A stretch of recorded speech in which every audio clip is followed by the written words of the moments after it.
Hi guys, Lazy Masquerade here. Before I start the stories, I want to say that this video is not for the easily disturbed amongst you. The deep web is home to many gruesome videos, forums, services, you name it. In short, this content won't be for everyone. As such, viewer discretion is strongly advised.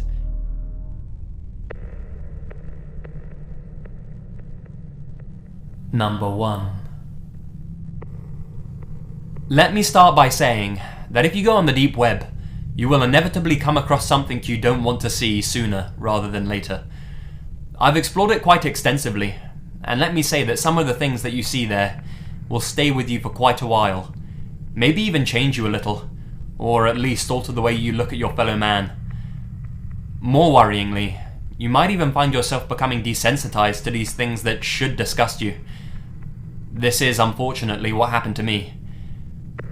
You might think that you don't have any innocence left in you, now that you're an adult and not a child anymore, and now that you know all about the real world.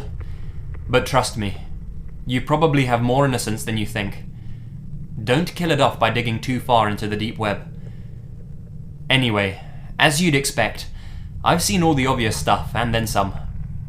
Decapitation videos, cult recruitment sites, but one that a lot of people don't talk about much are crush vids. These videos feature women stepping on a kitten or rabbit or other small animal in high heels, usually against a glass table, and then they proceed to crush the animal to death. These are fetish videos for guys, and I suppose in some instances girls, who get a sexual kick out of this sort of thing. Now, before anyone judges me, I don't get that kind of enjoyment out of them. But I suppose I've watched maybe 4 of these videos due to morbid curiosity. You know it's wrong to look, but you can't turn away. The same reason most of us have watched 2 Girls, 1 Cup, I suppose. It's interesting, but it's fucked. The most messed up one that I saw featured a woman sticking the heel of her stiletto through the eye of a baby cat.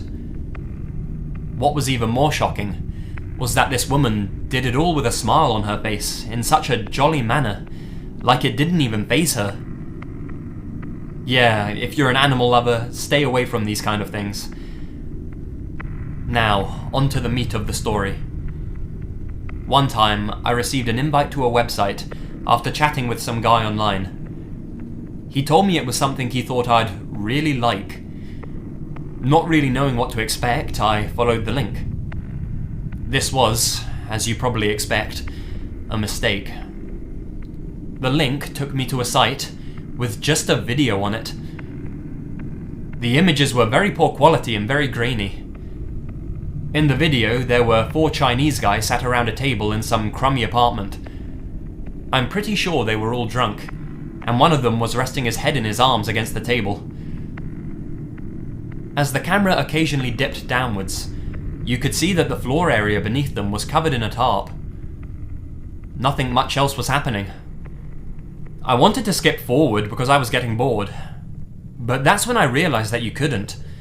This was a live stream. The guy who sent me the link said to keep waiting and just give it 5 minutes. So I popped open another tab whilst I waited and checked back on the stream every so often. At one point, when I clicked back on the video, there were only 3 of the men sat around the table, and a box had appeared above the video. The words in this text box were all in Chinese. I'm pretty sure it was Chinese at least. But I remember very distinctly that there were 4 boxes, each with numbers in them that kept changing. I didn't think much of that at first. Not long afterwards, the 4th guy returns to the table. He was now holding a revolver in his hands. He sat back down at the table with the other men and placed the gun on the table. You could hear the guy holding the camera saying something, but obviously I didn't understand what. He sounded very aggressive in his tone though. That's all I could really discern. Then there were a couple of other voices coming off camera chiming in too. The guy at the table who had brought the gun grunted something and spun the pistol on the table. That's when I realized this was a live game of Russian roulette for some sort of gambling website. people would stake their bitcoins on what I assume was a 4-to-1 bet. That's what the changing numbers were at the top of the screen. The Chinese characters must have referred to the different guys at the table, and I assume the changing numbers was the amount of cash being staked on each player. Whether the money wagered was for that man to live or die is something that I can't answer. It was like something out of the fucking Deer Hunter. I couldn't believe it. But these guys didn't look like they'd been captured and forced against their will to play. They just looked like tired businessmen. Maybe they were a group of desperados who really needed cash. Or maybe they really were forced, I don't really know. I should have stopped watching at that point, but I guess I'm a glutton for punishment. The guy who the gun ended up pointing at put it against his head and pulled the trigger. The chamber was empty, so he was okay. Then the next guy took the gun from him. He didn't even fucking hesitate to stick the gun in his mouth and pulled the trigger. There was a brief flash. I don't know if anyone has seen the Bud Dwyer video, but it reminded me of that, in the sense that there was a fucking fountain of blood coming out of his head. One little detail I remember was a small amount of smoke rising out of the man's mouth and nostrils as he collapsed back in his chair. A couple of people from off camera came in and dragged him away in his chair. I turned that shit off immediately after seeing that.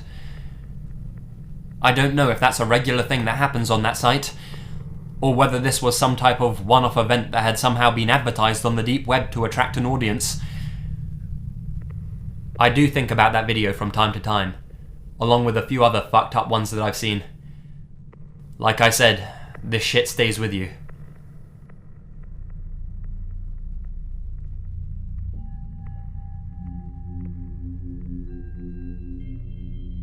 Number 2. This post comes from a Reddit user who has surfed the deep web extensively. He describes his interactions with the deep web in shocking detail and recounts some of the most gruesome things that he's found on it. Here is one site that he stumbled upon. There is a website called Paul's Pressure Tank. The actual URL is different, so don't bother trying to find it. This Paul guy has created a pressure tank from scratch. It has a lot of features, the obvious being manipulating pressure, but it can be heated up, sort of like a brazen bull. For those of you who don't know what a brazen bull is, it's a bull made of brass, with a hatch on top. The victim is thrown into it, and the bull is heated up. The person is then roasted alive. Inside of Paul's tank, there is a camera, and for a rather large amount of money, about 2 to 5 bitcoins, you can have a child, an adult, a teenager, basically anyone killed in the exact way you want. I don't know what it's capable of, but after seeing a person being roasted alive, and another being killed due to high pressure, I'm not interested in seeing any more. Allegedly, it has sprinklers that can fill the tank with a liquid of your choice. Acid, hot water, piss, anything. But I'm not sure if that last part is true. All I know is what I saw.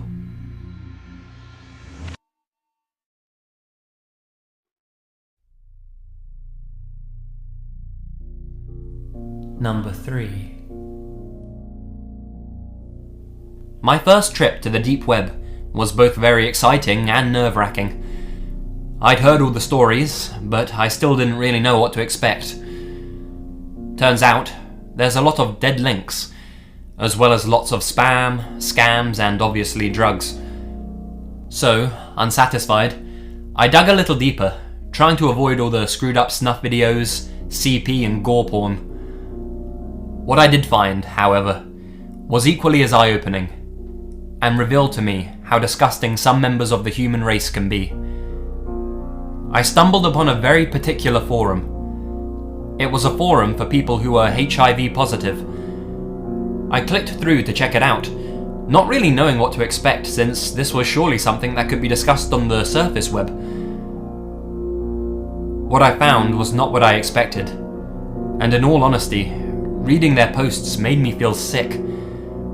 There was a group of gay men who were HIV positive, discussing how they intentionally passed the virus on to unsuspecting victims. They went on to explain in great detail their favourite techniques on how to do so. Here is what one particularly fucked up user posted. This is really heavy stuff, and I mean it when I say it made me feel sick, so listen at your own risk. I'm a biker, living in London, the UK, and I've discovered 3 major ways of positiving up an unsuspecting negative. The first, I discovered by accident, when I was fucking a guy and the condom broke. I said I was sorry, and I was. But later on, it made me smile. Then I was doing another guy, and the condom broke when I put it on. I fucked him anyway, feeling guilty and horny as hell at the same time. Then I started pricking the rubbers in their packets, so that when I started fucking, they'd split. But this doesn't always work. So now, to be extra sure, I go to clubs with a pair of nail scissors, pick up a handful of condoms, go to the toilet, sit down and carefully cut open the packets, remove the condoms, and snip off the tip. I then roll it back up and slide it back into the packet. Then, I look for guys who are into safer sex only. I've done hundreds of guys using this method over the years. The second method is more work, but more fun. I chat up negatives online who want to go bareback with another negative. I say, I tested negative 1 month ago. I think because I only go top, I've always tested negative. If they want, I tell them I'll pull out before shooting, but I never do. There's plenty of guys into getting fucked by a guy in biker leathers and a crash helmet, so I do them like that the first time. Then I get more intimate, smiling and kissing passionately. I make sure I fuck them at least 5 times. Then I stay in touch with them to see how they get on. I've done about 20 guys using this method over the years, and I've only failed once. When they tell me that they've tested positive, I say, "Oh God, how did that happen? Do you think I should get tested too?" Thank God for chat rooms. They can't see how much I'm smiling. There was, sadly, more to this story, and of course there were more posts like it. But it only gets more disturbing from there, and I think you get the point already. After doing some research afterwards, it seems like other people have checked out the same forum as me, and had a similar reaction. So, if you want to check the rest of that post out and see how it ends, then you can do so with a simple surface web search, using a term like deep web forum post, and checking the images in Google search. I do recommend you don't do this, however, for your own stomach's sake. The world can be a pretty sick place sometimes. I think I need to go and watch a few cat videos or something.